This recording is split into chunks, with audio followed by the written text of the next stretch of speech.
जय शिवराय मित्रांनो, 24 पासून तर आपण डायरेक्टली या महिन्याच्या शेवटपर्यंत वातावरण कसं राहील या संदर्भात पाहणार आहोत।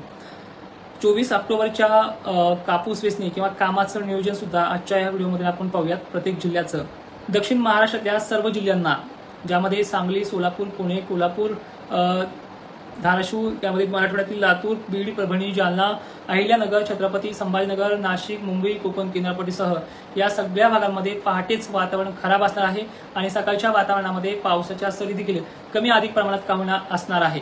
तत्पूर्वी ह्या 24 ऑक्टोबर बद्दल आपण जाणून घेतोय। काही उठलं की पाऊसच दिसेल अशी परिस्थिती सोलापूरच्या धाराशिव परिसरामध्ये काही ठिकाणी, त्यामध्ये कडाष्टी परिसर, श्रीगोंदा, अहिल्यानगरचा बहुतांश भाग जो काही दक्षिणेकडे मोडतोय आणि त्यानंतर पुणे परिसरामध्ये हा पहाटे येणारा पाऊस असेल, ज्यामुळे दिवसभराच्या कामाचं नियोजन कोलमडू शकतं। दुपारनंतर पावसाच्या सरी कोसळणार आहे, त्या बऱ्याच ठिकाणी अतिशय विजांच्या कडकडाटामध्ये असणार आहे। मी प्रत्येक जिल्ह्यांचं वेळेनुसार बघतोय, थोडंसं लक्षपूर्वक ऐका। नागपूर जिल्ह्यातल्या सावनर, कटोल या भागासह अनेक ठिकाणी मेघगर्जनेचा पाऊस होणार आहे। हिंगोली, वाशिमचे रडार बनणार आहेत। पश्चिम महाराष्ट्राला म्हणजे सांगली सारख्या ठिकाणीपासून ते छत्रपती संभाजीनगरच्या अनेक भागांपर्यंत, नाशिक जिल्ह्यासह अहिल्यानगर, जवळपास बऱ्याच ठिकाणी, पुण्यासह अतिवृष्टी, काही ठिकाणी वादळी वारे, काही ठिकाणी भाग बदलतच्याही व्याप्तीपेक्षा मोठा पाऊस या पश्चिम महाराष्ट्राच्या जवळपास सर्व जिल्ह्यांना असणार आहे।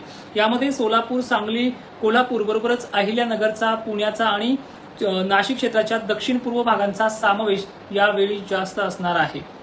तर जालन्यातल्या भागांमध्ये उद्याच्या दिवस भाग बदलत पद्धतीनं म्हणजे 21 तारखेसारखा पावसाची परिस्थिती निर्माण होऊ शकते। थोडे गाव बदलून आणि थोडासा तालुका काही ठिकाणी व्याप्तीचा जास्त आहे। तर हे झालं हे झालं पश्चिम महाराष्ट्र मराठवाड्यासाठी, कारण की काही गोष्टी सकाळी, काही गोष्टी 4-5 वाजता अशा पद्धतीनं थोडं कमी प्रमाणात का होणार असणार आहे। पण रात्र जे आहे ही धुळ्यासाठी दिवस मावळत्याच्या वेळेला जास्त प्रमाणात असेल। मेहकर, खामगाव, चिखली या भागातही मध्यरात्रीपर्यंत पाऊस वाढणार आहे, म्हणजे 24 ऑक्टोबरला। मात्र धुळ्याचा अनेक भाग पावसाच्या जोरावरती, अलर्टवरती असणार आहे। यामध्ये पश्चिम महाराष्ट्र जवळपास 24 तारीख आपण सगळ्यांना सांगितलेले आहे। कर्नाटकमध्ये सलग 3 ते 4 दिवस म्हणजे 26-27 तारखेपर्यंत पाऊस कायम असेल।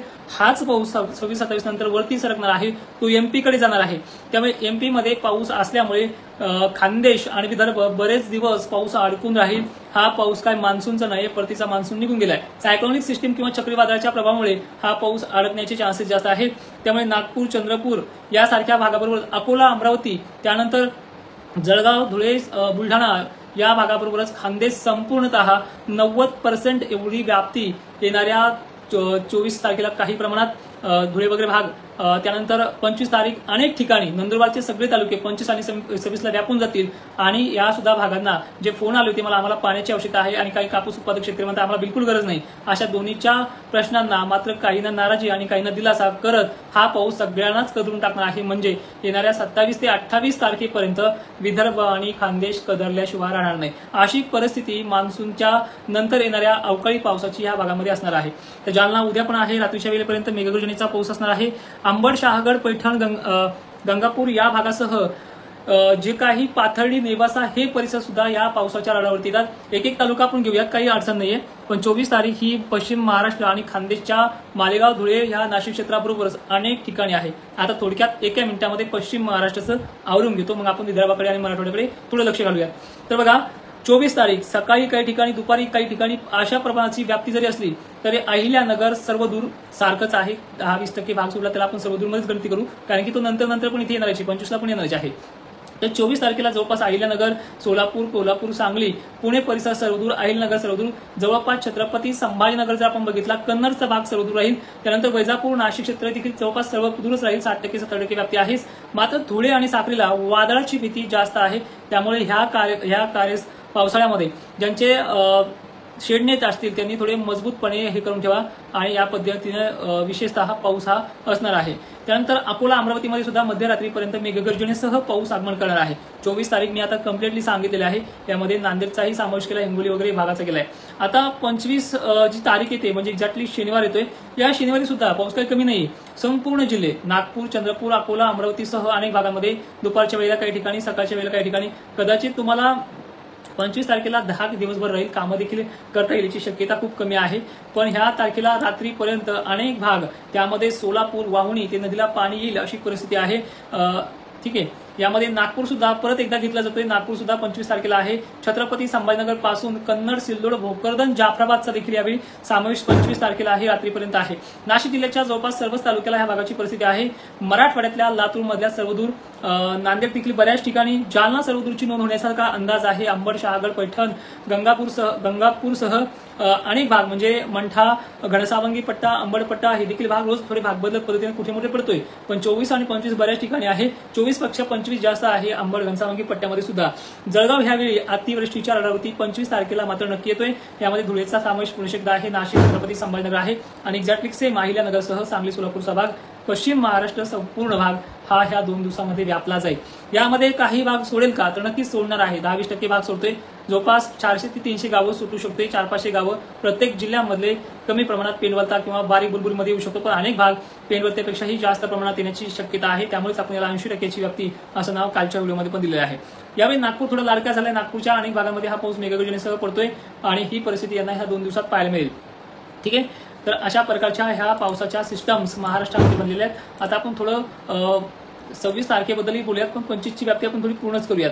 तर यवतमाळ जिल्हा 25 तारखेला आहेच, काही प्रमाणात का होईना पण आहे. चंद्रपूर मात्र अनेक ठिकाणी मुसळधारीचा इशारा आहे. हिंगणघाट, वर्धा हा भाग देखील याच्यामध्ये येतोय. अकोला, अमरावती अनेक भाग, धुळ्यासह, जळगावसह याच दिवशी पाऊस आगमन करतोय. एमपीकडे बुरहानपूर ह्या भागाकडे देखील याच दिवशी पाऊस आगमन करणार आहे. मात्र सोलापूर, सांगली, सातारा हा भाग बऱ्याच ठिकाणी परभणीसह, जालन्यासह घेतो आहे. तर आता 26 तारीख काय पराक्रम करते देखील पाहूयाच, कारण की 26 तारखेचा पाऊस काही ठिकाणी जोर ओसरल्यासारखा वाटणार आहे. त्यामध्ये सोलापूर, कोल्हापूर, सांगलीचा समावेश असेल, कारण की कर्नाटकचा पाऊस 26 तारखेपासून काही भागांना सोडण्याचा अंदाज आहे आणि याच भागांमध्ये सोडल्यामुळे 26 तारीख भोकरदन, जाफराबादला अनेक ठिकाणी अतिवृष्टी, मोजक्या भागांमध्ये पण मुसळधार अनेक ठिकाणी, तर दमदार ते चांगल्या पद्धतीचा पाऊस या भागामध्ये असेल. मकाचे कामं तुम्हाला काही प्रमाणात का उद्या करता येतील, पण ते गोळा करण्याची कामं करते, खळे वगैरे करण्याची कामं शक्यतो करू नका. नांदेडला देखील 26 तारीख, हिंगोलीला देखील 26 तारीख, वाशिम, यवतमाळ देखील 26 तारीख, जवळपास विदर्भ सगळ्या जिल्ह्यांना 25 आणि 26 तारीख देण्याचा मी प्रयत्न करतोय. मराठवाड्यातला पाऊस 26 तारखेला आहे, पण काही ठिकाणी तो दुपारनंतर कमी होण्याचा अंदाज असेल. मग मराठवाड्यातला कोणता भाग कमी असेल तर त्यामध्ये सरळ सरळ सांगण्याचा प्रयत्न करतोय. धाराशिव आणि बीडचा पश्चिमेकडील म्हणजे कडाष्टी वगैरे भागच थोडाफार 26ला कमी असेल, म्हणजे कमी म्हणण्यापेक्षा 24-25ला जास्त आहे. एमपीकडे जे काही सिस्टम सरकतंय, बुरहानपूर असेल या भागाकडे, खंडाळा वगैरे, आपण एमपी संपूर्ण जाऊयात कारण की तिकडे ते पूर्ण सिस्टम जायला लागले. तर याच्यामुळे थोडासा मराठवाड्याच्या पश्चिमेकडील मराठवाड्यातला मध्य महाराष्ट्रातला भाग कमी होते, पण परभणी कमी नाहीये, जालना कमी नाहीये, लातूर कमी नाहीये, नांदेड सुद्धा कमी नाही आणि हिंगोली वगैरे नाहीये. तर एकंदरीत खानदेश आणि विदर्भ हे लक्षात घ्या की यांना ह्या भागामध्ये परिस्थिती, पवन पाटील मी तुमच्या कमेंटला उत्तर देतोय.